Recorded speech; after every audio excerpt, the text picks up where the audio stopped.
बौद्ध धर्म से संबंधित जानकारी लेने के लिए निम्न पहलुओं पर ध्यान देना पड़ेगा, जो इस प्रकार से है। पहला, बौद्ध धर्म के संस्थापक और प्रवर्तक गौतम बुद्ध का जन्म कब और कहाँ हुआ था। दूसरा, महात्मा बुद्ध का संबंध किस वंश से था। तीसरा, गौतम बुद्ध का लालन पालन किसने किया। चौथा, सिद्धार्थ यानी कि गौतम बुद्ध का विवाह किसके साथ हुआ। पांचवा, महाभिनिष्क्रमण क्या है। छठा, गौतम बुद्ध को कैवल्य की प्राप्ति कहाँ से हुई। ज्ञान प्राप्ति के बाद बुद्ध को क्या कहकर संबोधित किया गया। बुद्ध को जिस स्थान पर ज्ञान की प्राप्ति हुई उस स्थान को क्या कहते हैं। गौतम बुद्ध का अपना पहला उपदेश कहाँ पर दिए थे। बौद्ध धर्म सबसे पहले किसने अपनाया। गौतम बुद्ध की मृत्यु कब और कहाँ हुई। निवारण का शाब्दिक अर्थ क्या होता है। अष्टांगिक मार्ग क्या है। गौतम बुद्ध ने मध्यम मार्ग को क्यों अच्छा बताया। बौद्ध संघ की स्थापना कहाँ हुई। बौद्ध धर्म के कितने रत्न हैं। बौद्ध धर्म के पूजा स्थल को क्या कहते हैं। बौद्ध भिक्षुक के रहने के स्थान को क्या कहते हैं। बौद्ध धर्म में कितने संप्रदाय हैं और बौद्ध धर्म के धार्मिक पुस्तक तथा उसके कितने प्रकार होते हैं। बौद्ध धर्म के संस्थापक और प्रवर्तक गौतम बुद्ध का जन्म कब और कहाँ हुआ था। बौद्ध धर्म के संस्थापक और प्रवर्तक गौतम बुद्ध का जन्म 563 ईस्वी पूर्व नेपाल की तराई के नज़दीक कपिलवस्तु राज्य के लुम्बिनी नामक ग्राम में हुआ था। बचपन का नाम सिद्धार्थ था तथा माता का नाम महामाया और पिता का नाम सुधोधन था।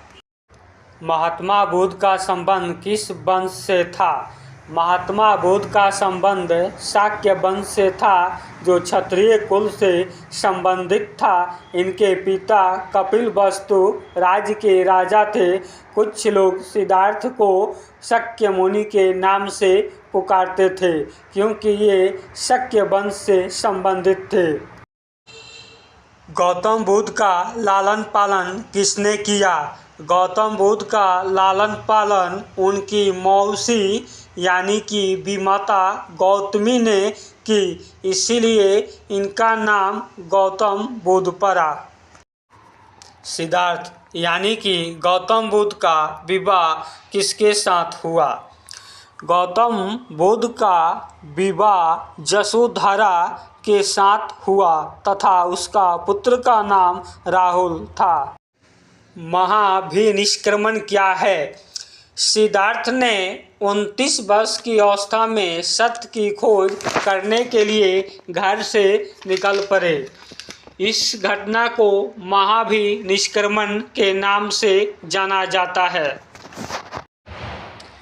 गौतम बुद्ध को कैवल्य की प्राप्ति कहाँ से हुई। सिद्धार्थ ने सत्य की खोज के लिए कठोर तपस्या गाया के पास निर्जना नदी के किनारे उर्वेला नामक गांव में किया।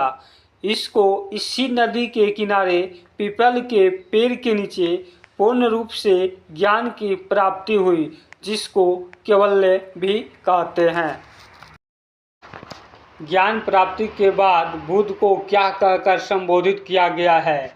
ज्ञान प्राप्ति के बाद सिद्धार्थ को बुद्ध कहकर संबोधित किया गया है, जिसका अर्थ होता है प्रकाशमान होना। जिस पेड़ के नीचे ज्ञान की प्राप्ति हुई उसे बोधि वृक्ष के नाम से जाना जाता है। बुद्ध को जिस स्थान पर ज्ञान की प्राप्ति हुई उस स्थान को क्या कहते हैं। गौतम बुद्ध को जिस स्थान पर दिव्य ज्ञान की प्राप्ति हुई उस स्थान को बोध गया के नाम से जाना जाता है। गौतम बुद्ध अपना पहला उपदेश कहाँ पर दिए थे। गौतम बुद्ध अपना पहला उपदेश बनारस के निकट सारनाथ में अपने 5 साथियों के साथ व्यक्त किए थे। इनमें प्रथम उपदेश को धर्म चक्र प्रवर्तन कहा गया है। बौद्ध धर्म का सबसे ज़्यादा प्रसार कौशल राज्य में हुआ। बौद्ध धर्म को सबसे पहले किसने अपनाया? गौतम बुद्ध के समय मगध के शासक बिंबिसार, अजातशत्रु, कौशल नरेश, प्रसेनजित, बुद्ध की पत्नी, बुद्ध के पुत्र, उनकी भी माता गौतमी तथा भाई देवदत्त, ये सभी लोग इस धर्म को अपनाया था। गौतम बुद्ध की मृत्यु कब और कहाँ पर हुई? गौतम बुद्ध की मृत्यु 483 ईस्वी पूर्व यानी कि 80 वर्ष की आयु में गोरखपुर के निकट कुशीनगर, उत्तर प्रदेश में हुआ। निवारण का शाब्दिक अर्थ क्या होता है? निवारण का शाब्दिक अर्थ जीवन मृत्यु के चक्र से मुक्त होना होता है। अष्टांगिक मार्ग क्या है? अष्टांगिक मार्ग पहला सम्यक दृष्टि, दूसरा सम्यक संकल्प, तीसरा सम्यक वाक, चौथा सम्यक कर्म, पांचवा सम्यक आजीव, छठा सम्यक व्यायाम, छठा सम्यक स्मृति, सातवां सम्यक समाधि है।